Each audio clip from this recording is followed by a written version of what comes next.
I got a band 9 3 times in IELTS reading. The key to getting a high score is to have a reading strategy. You must know how to find the correct answers fast. And this is what I'm going to teach you in this video. We solve an IELTS reading practice test together, step by step, and I show you how to find the correct answers quickly. By the way, guys, check out my IELTS materials too. There I teach you everything you need to score high. I show you step by step how to give high scoring answers. And of course, we do many practice tests together, so you will feel confident for your test. The link is in the description. And now let's get started. Here you can see the reading passage. Let's have a look at the instructions. What do they say? You should spend about 20 minutes on questions 1 to 13, which are based on reading passage 1 below. Then comes the reading passage. And after that, you can see the questions. Now, what are we going to do first, guys? When you start your IELTS reading test, don't start by reading the passage first. Why? Because you have absolutely no idea what the questions are about. And if you read the whole passage in detail, you will waste valuable time. So what we are going to do now is we go directly to the first question, have a closer look at what the question asks us to do, and then we go back to the passage to find the relevant information. Let's start with the first questions. Questions 1 to 6. The instructions say, reading passage 1 has 7 sections, A to G. Choose the correct heading for sections A to F. This is important, guys. It says for sections A to F. So not for sections A to G. From the list of headings below, there are 2 headings you don't need. Write the correct number 1 to 8 in boxes 1 to 6 on your answer sheet. And after that, you see the list of headings. Now, this is called a matching headings question. I'm going to write this down.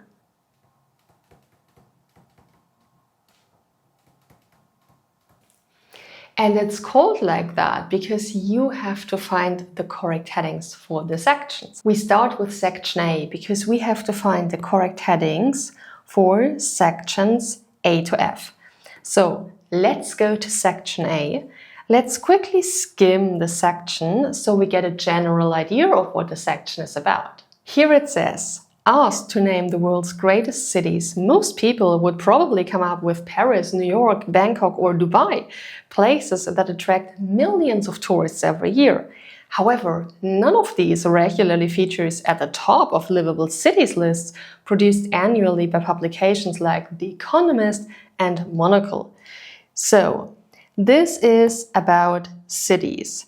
The section continues saying that popularity and livability, it seems, are very different things. So the section contrasts popularity and livability of cities. The section goes on saying that in 2022, the Economist Intelligence Unit rated Vienna, Austria, as the world's most livable city, and Copenhagen, Denmark, second, while Monocle magazine had Copenhagen in first place and Zurich, Switzerland just behind. What exactly is the appeal of these places? So what does the section do? The section talks about the popularity of cities, saying that there are very popular cities like Paris, New York, Bangkok or Dubai, which attract millions of tourists every year, so this is about tourists. But when it comes to livability, cities like Vienna or Copenhagen are listed as livable cities. So let's have a look at the headings and let's see which heading fits to section A. Heading number 1 doesn't seem to have anything to do with section A. Let's go on with heading number 2. Visitors' priorities are different from residents. Guys, this seems interesting because this seems to be something the section is talking about, right? The section talks about the popularity and livability of cities and says, they're different things because some cities are regarded as popular while others are regarded as livable. So the cities that are regarded as popular are not necessarily regarded as livable. And this means that visitors' priorities are different from residents. You can also see this. This is paraphrased in the passage. Here, the passage talks about tourists, I'm choosing a different color to emphasize this. When it comes to livability, the focus is on residents. So heading number 2 is the correct heading for section A. Now, what do you have to write down on your answer sheet? The instructions say that you have to write down the correct number 1 to 8 in boxes 1 to 6 on your answer sheet. So on your answer sheet, you will see 6 boxes here. They're labeled with numbers, and these numbers refer to the sections. So I'm going to write this down here, A, B, C, D, E, F.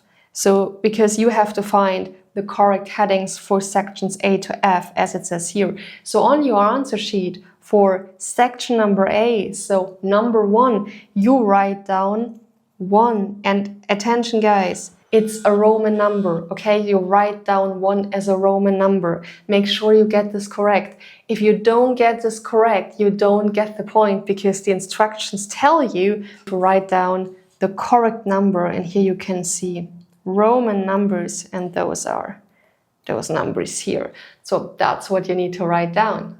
Let's go on with section B. What is section B talking about?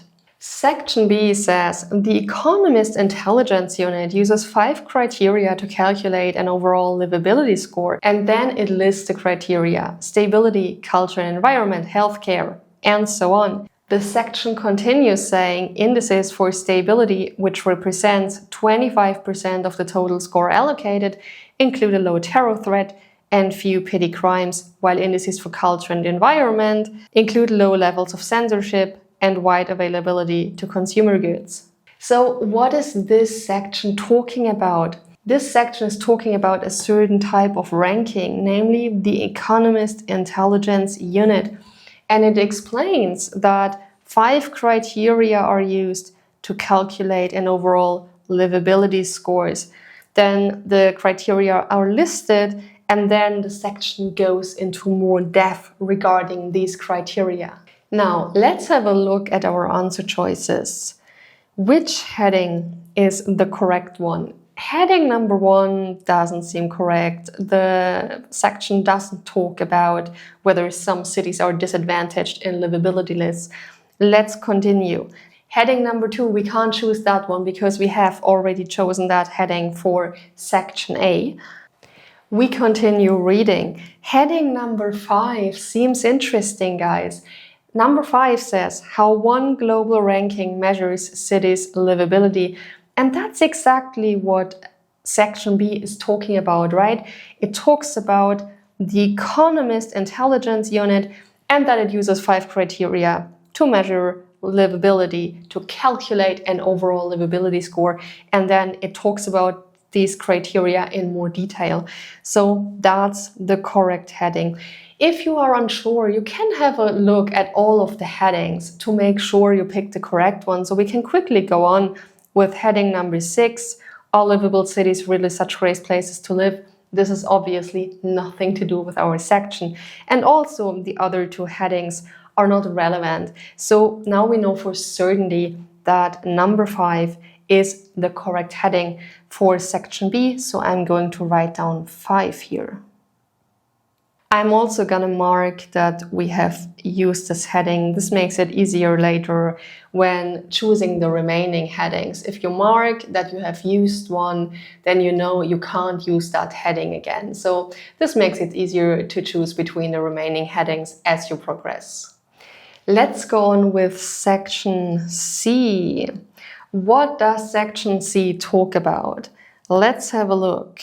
Section C says that judged on these criteria, and this refers to the Economist Intelligence Unit criteria that we read about in section B.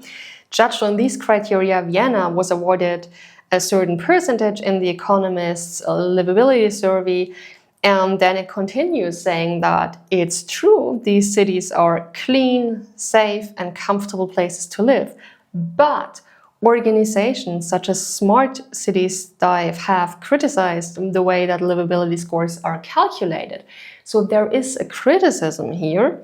Section C says that there is criticism regarding the way that livability scores are calculated. The section continues saying that the audience for such scores are Western professionals considering options for relocation, and the scores are therefore strongly biased towards the needs of this demographic.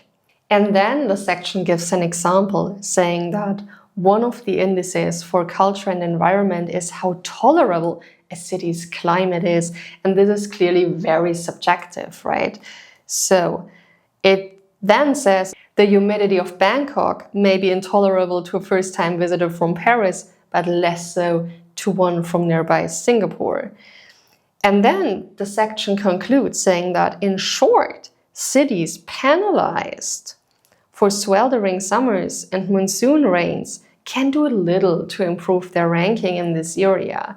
So the section clearly says that some cities are disadvantaged in this ranking because they are penalized for their climate and they can't do anything about it. You have the climate you have, you can't change it.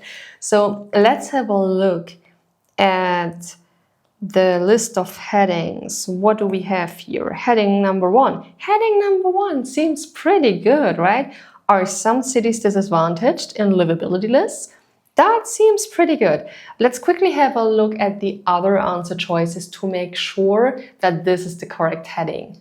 Heading number 3 is not relevant, 4 also not relevant, and also the other headings don't fit to section C. So heading number 1 is the one we choose, and so we are going to write down 1. And I'm just realizing that I wrote down the wrong Roman number for section A. It's 2, not 1. So please don't do this in your IELTS reading test. Make sure you write down the correct number. It's really, really awful.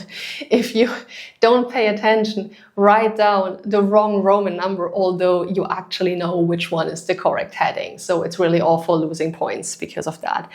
Now, let's have a look at section D, and let's look for the correct heading. Section D says that another notable issue with livability tables is the fact that they are dominated by small wealthy cities in Europe, Canada, and Australia. And then it goes on comparing some cities, and then it says that rankings exclude invisible factors here that could make an apparently livable city much less livable for certain groups. For example, Switzerland has systemic racism issues with people of African descent. And then the passage continues saying that someone from this group might therefore find a city like London, which The Economist ranked 33rd, more livable than other cities. So let's have a look at our headings. What can we see here? Heading number 3 doesn't fit. Heading number 4, statistics may be less neutral than they appear. No, this also doesn't fit. Section D is not about the neutrality of statistics. Let's move on. Heading 6 doesn't fit, and also the other ones. No. Here, the last one. What livability lists are unable to capture. This is interesting, guys, because the section says that rankings exclude invisible factors that could make an apparently livable city much less livable for certain groups. So if rankings exclude invisible factors, this means that livability lists are not able to capture certain factors. This is paraphrased. Unable to capture means they exclude invisible factors. So that's the correct heading for section D. So I'm going to write down 8 here. Amazing, great job. We move on to section E. Let's have a look. What is section E talking about? Section E says that critics have pointed out that cities regularly placed in top 10s for livability tend to be perceived as boring by the general public. And then the section mentions a few cities here, for example, Frankfurt and Toronto. And the section says, for example, 9th placed Toronto was once referred to by a Guardian journalist as the most fascinating, boring city in the world. And then it says Lagos, Nigeria, which got place 171, has a reputation for lively, diverse clubs and restaurants and is the center of the huge Nollywood film industry. Okay, so the section contrasts boring cities with interesting cities. Now, let's have a look which heading fits here. Heading number 3 has nothing to do with this section. Also, heading number 4 is out. This is not relevant. Heading number 6 seems interesting. Are livable cities really such great places to live? This is interesting because this seems to refer to what section E is talking about. The section says certain cities are regularly placed in top 10s for livability, but actually they're perceived as boring. So are they really such great places to live? Maybe not. So this seems to be the correct heading. Let's quickly check the other one to make sure that we can rule this heading out, and then we know that this is actually the correct heading. Heading number 7, why are criteria for livability being changed? This has nothing to do with our paragraph. So we choose heading number 6. So heading number 6 is the correct heading for section E. Finally, let's have a look at section F. So, what is section F talking about? Section F says, where compilers of livability lists go wrong is believing that hard data can provide an accurate picture of a city's appeal. So compilers of livability lists go wrong in this respect. Then it continues saying, Monocle magazine boasts that its rankings are underpinned by months of number crunching, but O'Sullivan refutes that quantitative data automatically lead to one rightful winner or even to impartial results. So the results of these rankings are not impartial because the passage says that O'Sullivan, who seems to work for CityLab, refutes. So he says it's not true that quantitative data automatically lead to one rightful winner or even to impartial results. In truth, he suggests livability rankings offer nothing more than a snapshot of the compiler's tastes and worldview. So this is obviously not impartial, it's not neutral. And those compilers are invariably straight, affluent, mobile, and probably white couples who work in something akin to upper management and have children. So it's a very specific group. So the rankings reflect the view of a very specific group, which means that the rankings are not neutral. He continues saying that remove even one of those characteristics from the equation and the results often seem way off the mark. So the results mirror the perspective of a very specific group. And this means the rankings are not neutral, they're not impartial. That's what this section is talking about. Here are our headings. Now we have to choose the correct heading for this section. Which is the correct heading? Heading number 3 doesn't have anything to do with our section. It doesn't talk about non-white livability researchers. Here, heading number 4, statistics may be less neutral than they appear. That seems interesting because the section talks about neutrality, right? It says that we don't have impartial results. O'Sullivan refutes that quantitative data automatically lead to impartial results. And he emphasizes this by saying that a snapshot of the compiler's tastes and worldview. So livability rankings are a snapshot of the compiler's tastes and worldview, the perspective of a very, very specific group. And that means that this is our correct heading. Let's quickly have a look at the other heading that remains to make sure that we can rule this one out. So, why are criteria for livability being changed? This has nothing to do with this section, right? So now we know that heading number 4 is the correct heading for this section. So I'm going to write down number 4. And that's it. We have solved this matching headings question. And as you can see, 2 headings remain. We didn't need them. That's fine because the instructions say there are 2 headings you don't need. And those are our 2 headings here. So we are done with questions 1 to 6. Amazing. Great job. By the way, guys, if this video is helpful to you, hit the like button. Also, comment down below whether you want more IELTS reading practice tests. Write yes if you want more. If you want me to talk about something else, tell me in the comments so I know what you would like to see on this channel. Now, let's continue solving this test. Let's move on to questions 7 to 10. Let's have a look at the instructions first. Answer the questions below. Write no more than 2 words or a number. This is important, guys. From the passage for each answer, you must read the instructions carefully. If you go there and write more than 2 words, the answer is wrong.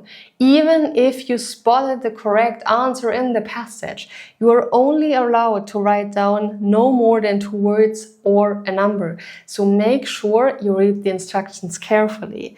And then the instructions go on saying, write your answers in boxes 7 to 10 on your answer sheet. This question type is called short answer questions. I'm going to write this down here. Short answer questions. And these questions are called like that because you need to write down an answer to this question. So that's why they're called short answer questions. Now, let's have a look at question number 7. As usual, we start with the question and then we have a look at the passage to save time. The question says, cultural and environmental factors comprise what percentage of the economist's livability score? Now, before you go to the passage, have a closer look at this question, because the question tells you exactly what you need to look for, and this will save you a lot of time. The question says, comprise what percentage of the economist's livability score? So we are looking for a percentage here, for a number. And what are we looking for? Cultural and environmental factors. So let's look for cultural and environmental factors in the passage. This is our keyword. It may be that this is paraphrased, but it's likely not paraphrased. So it should be very easy to find this in the passage. Now, let's have a look. Where does the passage talk about cultural and environmental factors? Here, I already got it, guys. Section B. You may remember that we read about the Economist Intelligence Unit, which uses 5 criteria to calculate an overall livability score. And one of these criteria is culture and environment. Here we are. Now, if you have a look at this section, you can see that there are a few numbers. We have 25% here, 20% here, 10% here. You can immediately see that when scanning the section. So this section seems pretty relevant. Now, let's read more closely. Let's start reading from here. Indices for stability, which represents 25% of the total score allocated, include a low terror threat, and so on. This is not relevant because we're not interested in stability. Here, we are interested in culture and environment. Here, the sentence goes on saying, while indices for culture and environment, that's what we are interested in, which also represent a quarter of the total, include low levels of censorship and wide availability of consumer goods. Guys, here we have the answer to our question. The section says, which also represent a quarter of the total. The total is 100% and a quarter is 25%. And you can see 25% here. Now, you have to pay attention. You must choose words from the passage, right? And here it says a quarter of the total. What does the question ask you to do? Here you really need to pay attention. The question asks you for a percentage. And a percentage, guys, is a number. So you need to choose a number from the passage. If you write down a quarter, this is 2 words, so according to the instructions, you would be allowed to enter that. But the question asks for a percentage, and so you need to enter a number. And so this means that you have to pick a number from the section. Now, what is a quarter? I just said a quarter is 25%, and we have 25% here. So that's what you are gonna write down as your answer, 25%. So I'm going to write down 25%. Now you may wonder whether this is what the instructions tell you to do, because 25% is technically not only a number, but also a symbol, the percentage symbol. And the instructions say that you should write down no more than 2 words or a number. But in IELTS reading, 25% is counted as a number. The percent is a symbol and it doesn't count. So this here, 25% is one number, okay? 25% is one number, and that's why we are allowed to enter that. Now, let's go on with question number 8. The question says, who are livability lists produced for according to Smart Cities Dive? Guys, Smart Cities Dive is a keyword because this is an expression that is not going to be changed in the passage. You will find the expression exactly like that in the passage. And this helps you find the information really fast. That's awesome.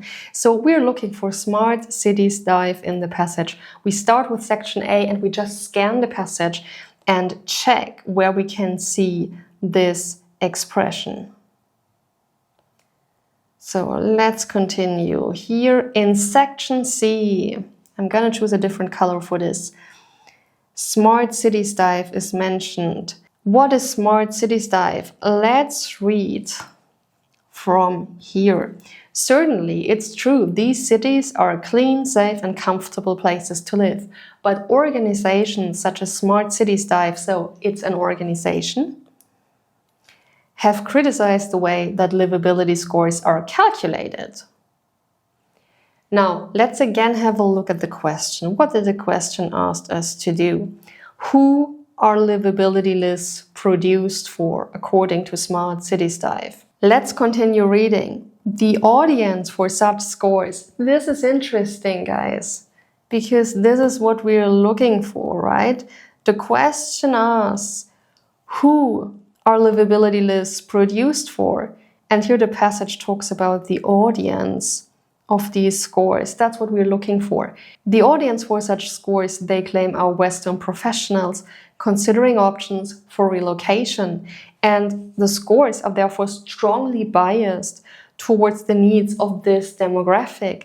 So guys, Western professionals is the correct answer. That's who the livability lists are produced for, Western professionals.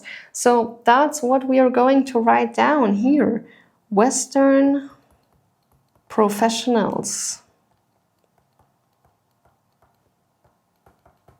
Professionals is a difficult word, and if you have difficult words that are particularly long or just in general hard to write, have a look at the passage again to make sure that you wrote this word correctly.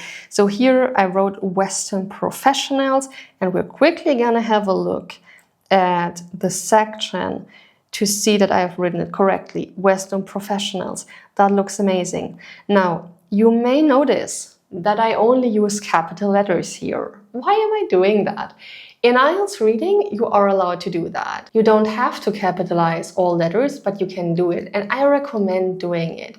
In particular, if you take the paper-based test. With the computer-based test, it's a different story because you can copy the answers from the text.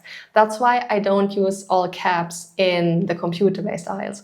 But in the paper-based IELTS, it's really an advantage. Why? Because not capitalizing is a source of mistakes. In English, you usually don't use capital letters, right? But some letters, for example, the first letter of a country or a city, need to be capitalized. Like Paris, you capitalize the P, or England, you have to capitalize the E, and so on.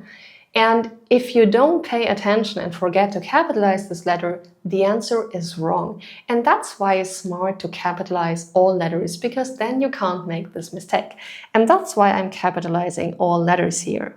Now, let's move on to question number 9. The question says, which city was ranked at number 9 in The Economist 2022 list? So we're looking for this keyword. We're looking for The Economist 2022 list, and we want to know which city was ranked at number 9. So guys, we're looking for a city and we're looking for this keyword here. Okay, so The Economist 2022 list. Where can we find that in the passage?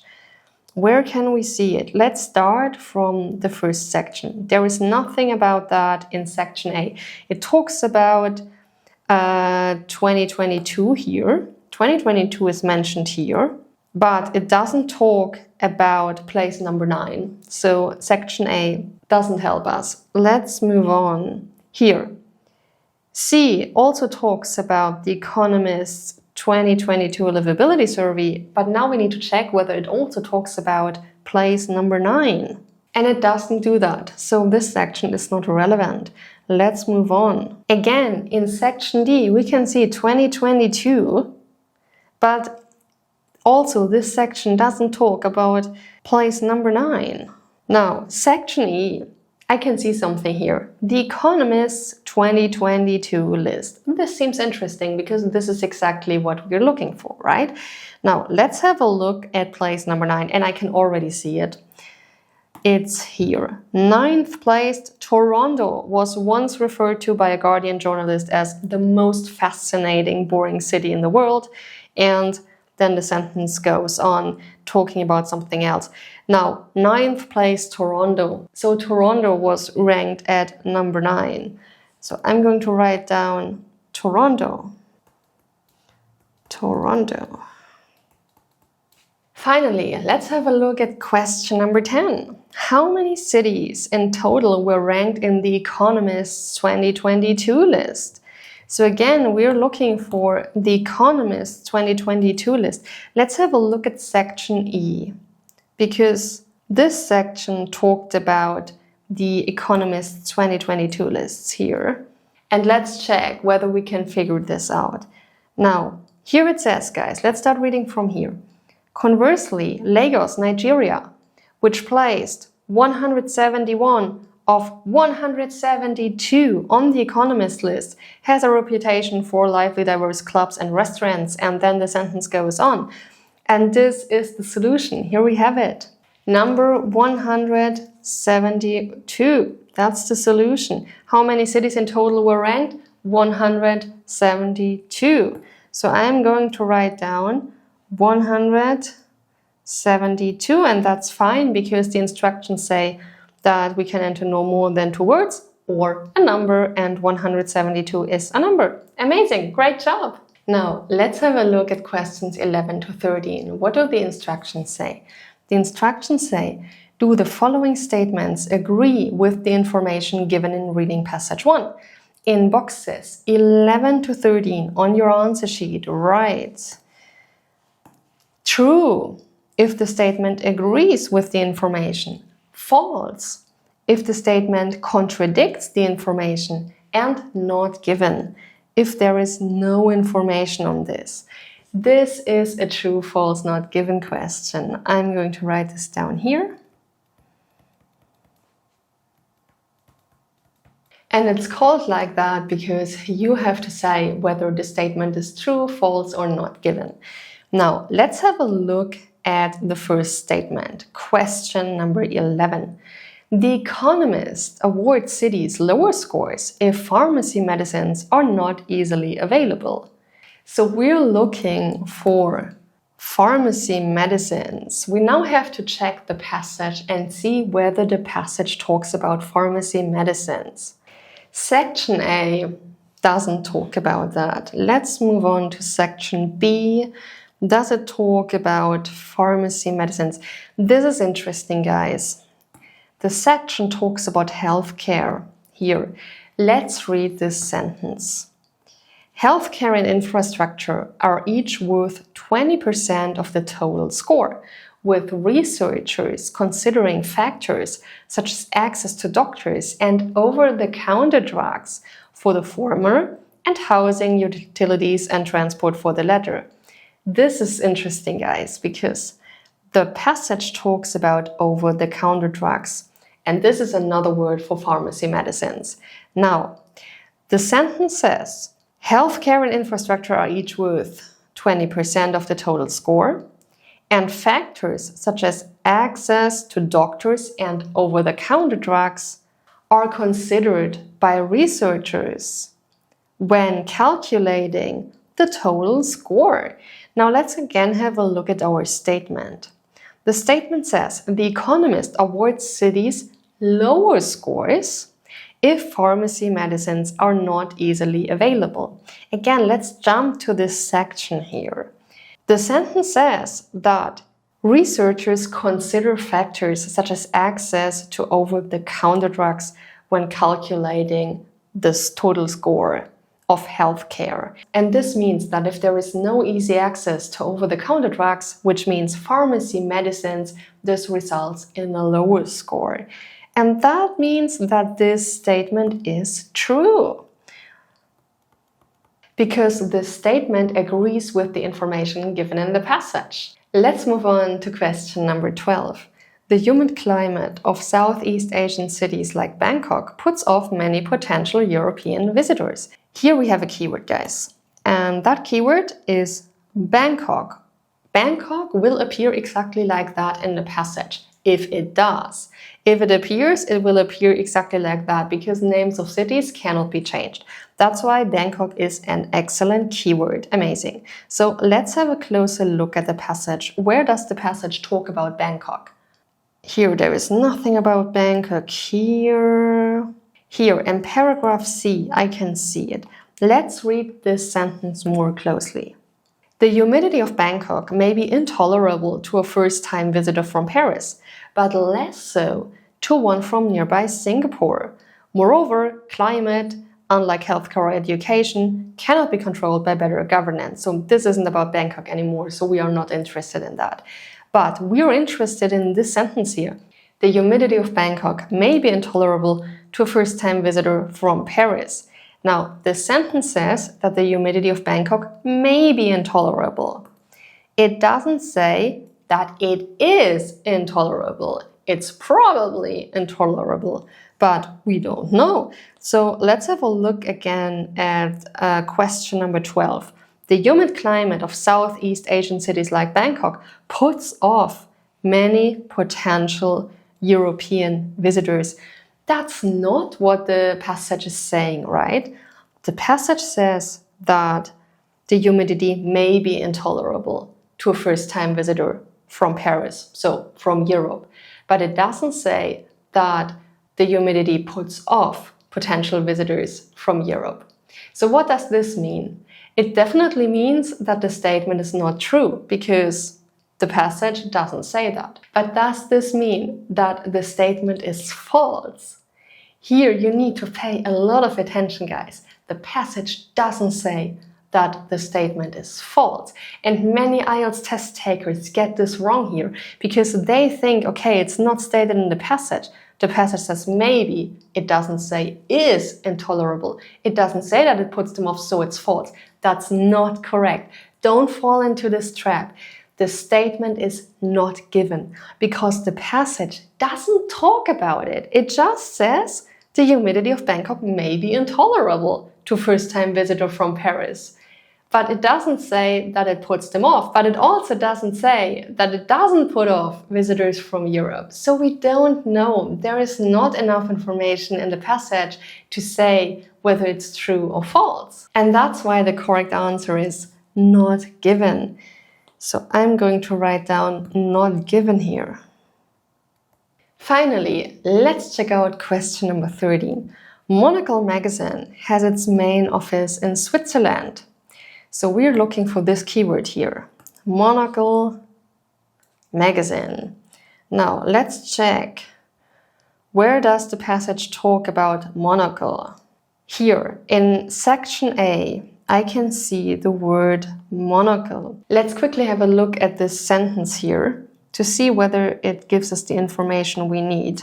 In 2022, the Economist Intelligence Unit rated Vienna, Austria as the world's most livable city and Copenhagen, Denmark, second, while Monocle magazine had Copenhagen in first place and Zurich, Switzerland just behind. The statement says that Monocle magazine has its main office in Switzerland. The section doesn't say anything about that, so let's move on. Where can we see the word monocle? I can't see it here. Here, in section F. Here it says monocle. Let's read that part of the sentence more closely. Let's start with indeed here. Indeed, in 2022, Monocle declared Zurich the location of its own headquarters, the second best city in the world. Here we have it, guys. Zurich is the location of Monocle's headquarters, and Zurich is in Switzerland. So Monocle magazine has its main office in Switzerland. That's correct. So the answer is true. This statement agrees with the information given in the passage. That's it. This was the first passage of this IELTS reading practice test. I hope you guys liked this video. Don't forget to like, subscribe and hit the bell icon so you're notified when the next video comes out. Also, share this video with your friends so they can improve their IELTS reading score too. See you in the next video!